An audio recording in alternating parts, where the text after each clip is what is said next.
Hello, my name is Bryce Payton, and this is my EDL 853 case study. Summarizing the case. So Miguel Hernandez and his family moved to Dover to attend Nottingham High School, primarily for him and his brothers to play football. Dover has one high school serving 3,200 students. The space is lacking. So they brought in trailers to provide extra classroom space. Miguel seems to be a great leader, a good student, and a standout quarterback for the football team. Miguel was injured in the last football game where he was paralyzed from the waist down. As Miguel was welcomed back to the high school, he was told that there was a change made in his schedule where he was taken from a college level course to a non-college level course due to him being in the wheelchair. His parents were not happy when they found out about the switch. They were not informed about the decision and set up a meeting with the principal, myself, where they brought an attorney to fight for Miguel's right for FAPE under Section 504 of the Rehabilitation Act. So what are some legal or ethical issues going on in this scenario? Miguel was harmed by entering a class that isn't giving him a college credit. He was doing just fine in his science class that was for a college credit. Before the accident, he was only being moved into the other class because he was confined to the wheelchair. The school is in violation of the ADA policies 504 Rehabilitation Act and FAPE by not letting Miguel stay in his class due to him being in the wheelchair. Some ethical things that are going on this scenario.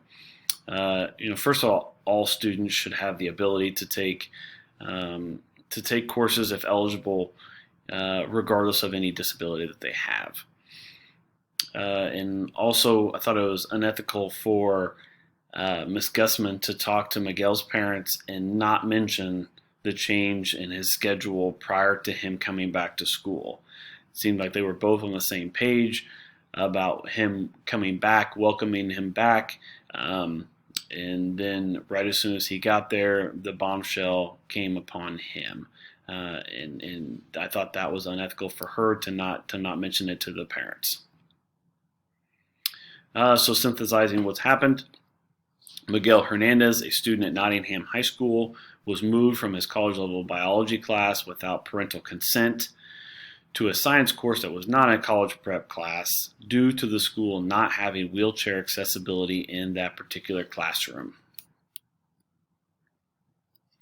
So synthesizing these facts, the people that are involved. Obviously, Miguel Hernandez, Mr. and Mrs. Hernandez, his parents, Ms. Gussman, which would be the school counselor, the principal, myself, and Howard Carey, which is the Hernandez's attorney. So where did this take place? This took place at Nottingham High School in Dover. A little bit about the program. Nottingham has 6 elementary schools, 2 middle schools, and just 1 high school. Stopping there for just a second, I think that the one high school serving over 3,000 students should be able to adequately house all of them without any issues. And since it hasn't been updated since the 1950s, since it was built, if you have that many students, there needs to be, you can't continue to move in trailers for classrooms, and I mean that's just a band-aid. You have to make accommodations that will last, and that's something that won't. About the program as well, the community is very supportive of the schools, and the school in particular is known for football victories. I thought it was important to note that Miguel did not qualify for any services before his football accident, so he did not qualify for IDEA.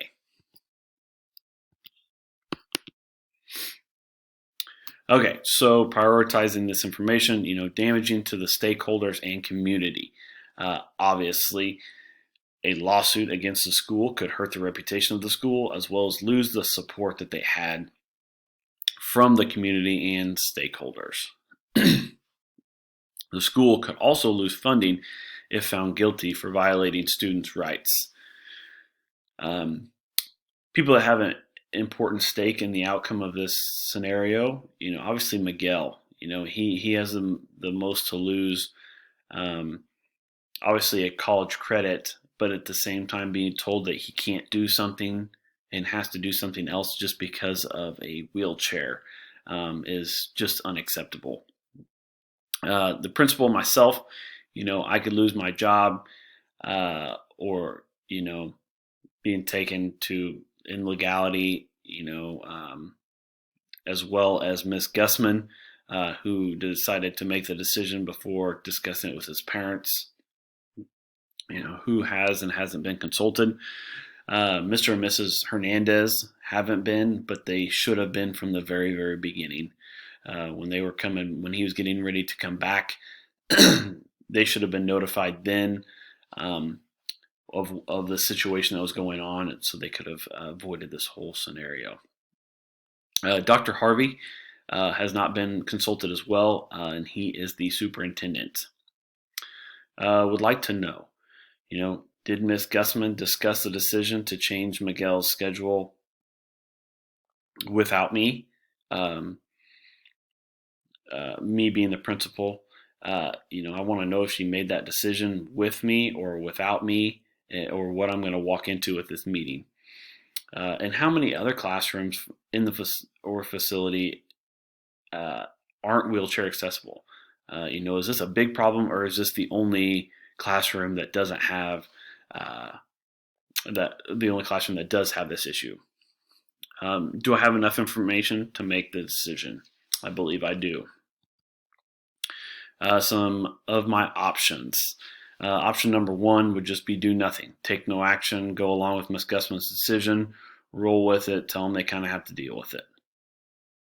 Option number two would allow Miguel back in the biology class and make it wheelchair accessible, or allow him to call in virtually from a classroom that is wheelchair accessible. Option number three, admit fault, allow Miguel back into the biology class, and make the accommodations necessary by adding a ramp or a way to allow him access, or change the classroom to an ADA compliant one, get the approval of the superintendent to conduct an evaluation of the facility to ensure that they are all ADA compliant so issues like this do not arise again, and lean on the knowledge and support of the community and stakeholders to assist in anything they can. So evaluating these options, pro of number one, which I guess if you can call it a pro, would just be it doesn't require much work. Sorry, this is the way it's going to be. We can't do anything about it. Con obviously would leave that myself and the district open for liability, and also doesn't support the educational success and well-being of Miguel. It doesn't help him at all. Option number two, pro, would be Miguel gets to continue with his course. Con would be it solves the problem in the short term, but is that helping his future? I'm not sure about that. And also the family attorney could still legally come against the school. And option number three, Miguel will get to continue with his class. It'll allow the school to show sign of good faith by admitting wrongdoing. This will help him for the future to avoid any other classroom issues, so he would never have to worry about this not being able to take this course or that course because it wasn't ADA compliant. If changes are made, the school will be now ADA compliant. And also shows that Nottingham is advocating for equitable access for all students. Con to this one would just be, again, the family attorney could still go after us legally. Decide on the best option. Option number 3 is definitely the best option. It was very clear cut for me. This option not only works for the short term by accommodating Miguel to continue in his biology class, but also promotes future success and well-being of him and all students at Nottingham High School.